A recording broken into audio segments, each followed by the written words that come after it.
ஆச்சி மசாலா. எந்த சமையலும் ருசி தேடும் ரகசியம். 20 ரூபாய். கட்டாய கல்வி உரிமை சட்டத்தின் கீழ் தமிழ்நாட்டிற்கு ஒதுக்கப்பட்ட மறு சீரமைப்பு நிதியை மத்திய அரசு முறையாக விடுவித்திருப்பதாக மக்களவையில் மத்திய கல்வி அமைச்சகம் தகவல் தெரிவித்துள்ளது.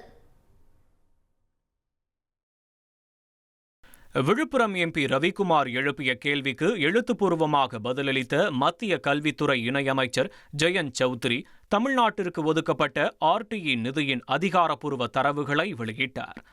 சமக்ர சிக்ஷா திட்டத்தின் கீழ் தமிழ்நாட்டிற்கு 2023-24 210.91 கோடி ரூபாயும் 2024-25 256.17 கோடி ரூபாயும் 2025-26 314.98 கோடி ரூபாயும் மறுசீரமைப்பு நிதியாக ஒதுக்கப்பட்டு முறையாக விடுவிக்கப்பட்டுள்ளதாக மத்திய அரசு தெரிவித்துள்ளது.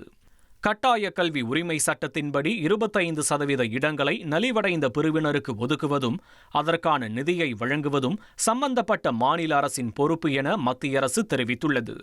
பொருளாதாரத்தில் பின்தங்கிய மாணவர்களின் கல்வி பாதிக்கப்படாமல் இருக்க மத்திய அரசு ஆண்டுதோறும் RTE நிதியை உயர்த்தி வழங்கி வருவதாக குறிப்பிடப்பட்டுள்ளது. ஆச்சி மசாலா. எந்த சமையலும் ருசி தேடும் ரகசியம். 20 ரூபாய்.